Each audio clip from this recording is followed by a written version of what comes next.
Hello, thank you so much for tuning in to Morning Markets. What a few weeks it has been. Of course, at the heart of the crisis has been a crisis in confidence. One bank gets in trouble. It has others thinking, well, what other banks are weak? And it has deposits taking flight. And at the crux of this and at crux of the banks that have failed have been those concerns on deposits. There really are very few instruments to cure a run on the bank. This is a snapshot put out by the Fed and captured by the folks at Bespoke on just what has happened with deposits at smaller banks. In the week that includes the SVB collapse, so from March 8th to March 15th, deposits at smaller banks shrank by $120 billion. That is the most in dollar value on record. And that is just up until March 15th. We'll have to wait for further releases from the Federal Reserve to see what has happened since those dates.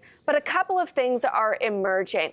The banks are going, those deposits are going from smaller banks to larger banks. So there is a beneficiary there. Even that $120 billion in deposits still only represents a small fraction of total deposits, only about 2%. So we're not talking about a wholesale run on the banks everywhere.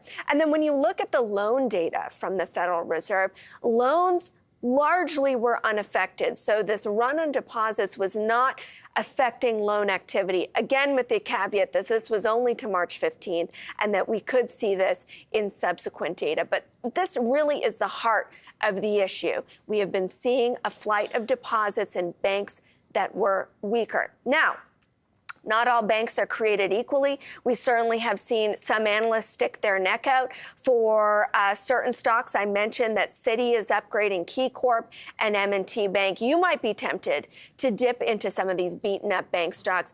But our next guest says this crisis is exactly why he never invested in bank stocks. For more, we're joined by Jason Del Vicario, portfolio manager at Hillside Wealth Management. Jason, to talk to a Canadian portfolio manager who somehow manages to evade the Canadian bank stocks, but banking in general, walk us through your thinking and your mindset when you just totally keep bank stocks out of your portfolio. Sure. So the real reason that we don't invest in bank stocks is primarily due to their return on capital.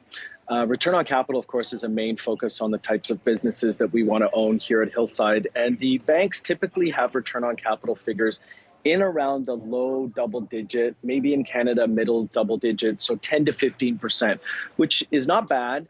But our hurdle rate is 20%. So we're looking for businesses that can return on capital greater than 20%.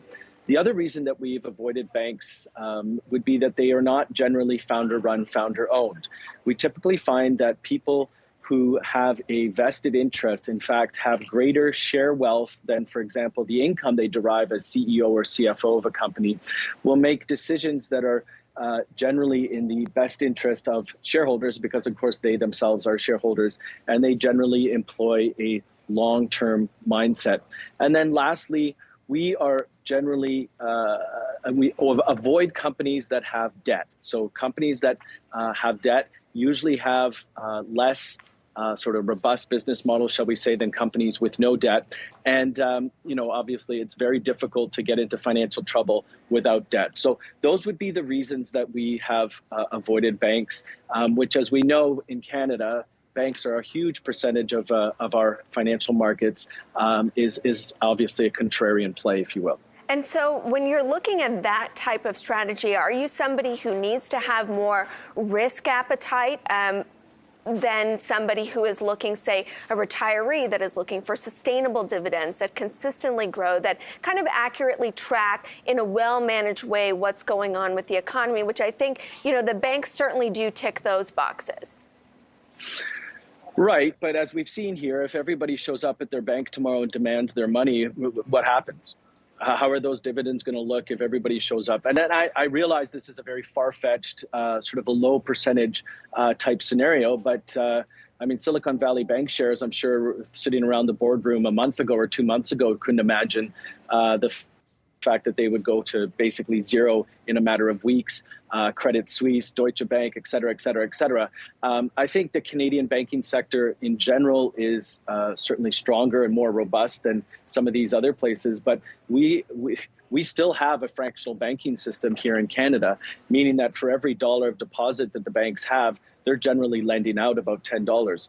So again, if everybody shows up to, insert your favorite Canadian bank name tomorrow morning and demands all of their money, we're in the exact same position. So I don't know if I'm necessarily comfortable with that tail risk, even though it is very, very low risk.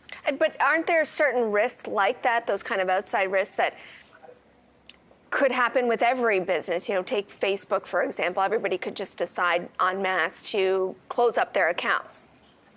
Absolutely, yes. So, Facebook has 4 billion monthly or daily active users. Yes, they could all of a sudden tomorrow decide to close all their accounts. But we have shares in Facebook, Meta. Where would they go? I guess there's competition, but for example, if somebody tomorrow decided that they wanted to pull all their money, or depositors of a certain Canadian bank wanted to pull all their money, they have other options of where to take that money. So I would argue that the risk is less in this scenario that you outlined than necessarily there being a bank run on any one particular bank. I'm obviously being very careful. If you're a business, if you're a person, are you going to go into crypto? You're going to put all your money in treasuries? Are there really that many options aside going from the big 5 banks in the country?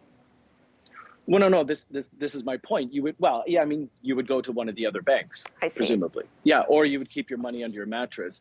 Facebook, for example, if all of your friends from say high school or college are on Facebook, and all of you decide to go elsewhere. That would have to be a fairly concerted effort, whereas one depositor of a bank can make decisions with their cash relatively easily, as we've just seen. We have just seen the second largest bank failure in U.S. history. We have not seen yet 4 billion people migrate from Facebook to elsewhere. I'm not saying there's a 0% chance, but and again, we're talking about low probability events. But when you have fractional banking, where banks are able to lend out more than is being deposited with them, this is a risk.